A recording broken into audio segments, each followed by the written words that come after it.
The richest person in history is someone you've probably never heard of. He was an African king who would make Elon Musk look poor and Jeff Bezos look even poorer. And yet today we know almost nothing about him. This is Mansa Musa, the man who once made the world's richest people look poor. Today we're answering the question, who is the richest person ever? Welcome to my channel. And you won't believe how rich this person really was. In fact, when he died, he left Mali twice as wealthy as he found it, which is why he easily takes the title of the richest person ever. A Hajj is a pilgrimage to the Mecca that all Muslims are expected to complete at least once in their life. Now, Mansa was a devout Muslim, and he wanted to do things right, which meant assembling a massive convoy. After all, he was arguably the richest person in history. Well, it turns out, Mansa could. The supplies alone for this Hajj cost around $42 billion in today's money, and yet Mansa didn't even break a sweat paying for it. Instead, it was also because he lavished gold on his subjects. While this might seem like a bad thing, it actually made him insanely wealthy. He paid so much for exotic animals that he basically started a zoo. You see, while Mansa was on his pilgrimage, he decided to take one last stop in the city of Gao. Now, normally this wouldn't be a big deal, but Gao was known for having the holiest of sites in all of Islam, but not before he left his mark on the city.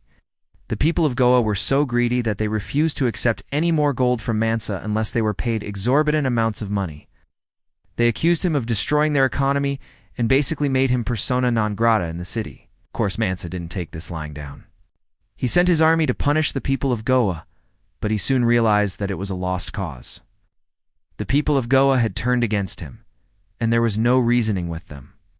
They basically held the economy of Goa hostage, which is why Mansa eventually stopped giving them gold. The people of Goa basically started a movement against Mansa. They told stories about his supposed greed and how he destroyed their economy, and this movement spread throughout the Mali Empire. People began to turn against Mansa, which caused him to lose power and prestige. And this is the reason why his empire was largely forgotten. When he left, he essentially destroyed the economy of Gao, and that's because he gifted so much gold to the local population that it practically became worthless. The influx of gold was so massive that it completely destabilized the economy of the city. His son Mansa Musa succeeded him and tried to continue his father's legacy. But he couldn't do it because the people of Mali had turned against the Mansa Musa name. So in the end, Mansa's empire was short-lived. It quickly collapsed after his death, which is why today we know so little about it. And that wasn't just because of Mansa's generosity, although that certainly played a role. But most of the written histories of Mali were written by outsiders who didn't have the best interests of the empire in mind. For example, many of the stories about Mansa come from European sources who were trying to paint him as a villain. They wanted to make him look greedy and selfish, which is why today, that's how we remember him. At the time, Gao was considered to be the spiritual center of the Muslim world. So Mansa decided to give the city a massive donation. Sure, he gave away so much gold that he practically destroyed the economy of Gao, but he also built schools and universities, funded the education of thousands of students, and helped to spread Islam throughout Africa. And that's why I think it's important to remember Mansa, not just as a greedy king who gave away too much gold, but as a man who tried to change the world for the better. Historians tell the story of giraffes being brought to a zoo by riding elephants. Elephants, I guess they just had a lot of elephants back then. Anyway, Mansa wanted to see the world through these animals, which is kind of sad. Because of how much gold Mansa gave away, he literally flooded the market with the precious metal. It's caused the value of gold to plummet in the region, which made him even wealthier than before. Basically, he made so much gold seem worthless that he could buy anything he wanted, and he wanted a lot of things. He just handed out his wealth like it was candy. And when I say massive, I mean truly massive. Historians tell the story of a poor wood vendor who was gifted gold by Mansa and instantly became one of the wealthiest people in the kingdom. Now at first, this seems like a good thing.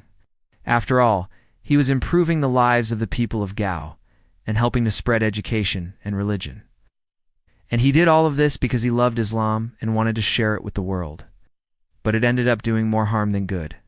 There were countless stories of people becoming rich overnight just by getting some gold from Mansa. And this brings us back to why Mansa was so wealthy. According to historians, Mansa assembled a convoy that was between 60,000 and 100,000 strong. Well, partially thanks to his famous Hajj to Mecca.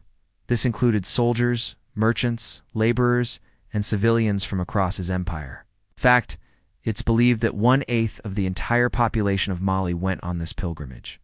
But how did he do it? Now, if you think Jeff Bezos or Elon Musk are rich, I have some news for you. Each member of the convoy got 2 pounds of gold just for going on this pilgrimage, and this wasn't pocket change. Compared to the man we're talking about today, they're practically dirt poor.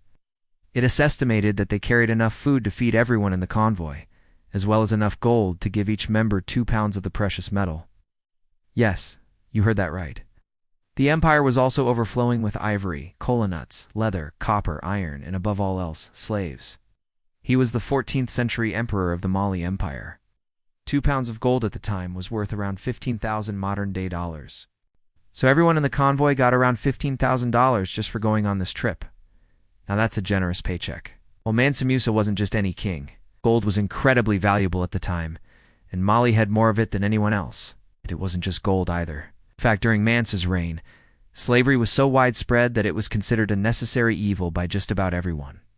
And as you can imagine, with that much wealth flowing into the empire, there was a lot of money to go around, especially for the king. At the time, Mali was located in West Africa, encompassing modern-day Senegal, Gambia, Guinea, Niger, Mali, and Burkina Faso, with its capital city in the modern-day capital of Mali, Bamako. Now, during Mansa's reign, the Mali Empire was massive. In fact, it was the largest empire in the history of Africa and one of the largest in the world. So how big were we talking? Well, Mali's borders stretched over 4 million square miles at its peak. To put that into perspective, that's bigger than the US, China, and India combined. That's how big Mali was. Jeff Bezos, for example, has a net worth of $163 billion. Elon Musk currently sits at around $273 billion. But compared to our man here, well, let's just say they're peanuts. To support the hundreds of thousands of people on this journey, Mansa assembled a supply train that was equally as impressive.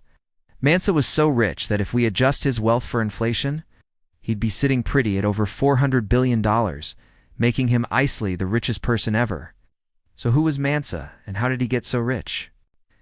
And so, because of this size, Mali was immensely wealthy, especially considering they controlled basically all of the gold and salt trade in the region. When Mansa came into power, he inherited an already wealthy empire. However, he took it to new heights. Now, you might not know what a Hajj is, but it's one of the most important duties in Islam. But that wasn't all. Now, obviously, giving out tens of thousands of dollars to hundreds of thousands of people is expensive. So who could possibly afford something like this? And it wasn't just the members of the convoy that got rich off this trip. In fact, anyone who received gold from Mansa became incredibly wealthy. It wasn't just because of the gold trade or the size of his empire, although both played a huge role. In fact, he was obsessed with collecting rare animals from across the world. But it gets even sadder. He built mosques, universities, and libraries, funded the education of thousands of students, as well as lavished gold on the local population. You see, Mansa showed up in Gao with 60 to 100,000 men. And after spending some time in the city, he eventually left. Instead, it was also because of greed. See, when Mansa left Goa, the people of the city quickly turned on him. So in the end, he just gave up. But this wasn't just a small blip in his empire. And that's why when Mansa died, his empire quickly fell apart. Most of the information we have on the Mali Empire comes from oral histories and stories passed down from generation to generation. But the truth is that Mansa was a complex man who did a lot of good for his empire. Thank you for watching.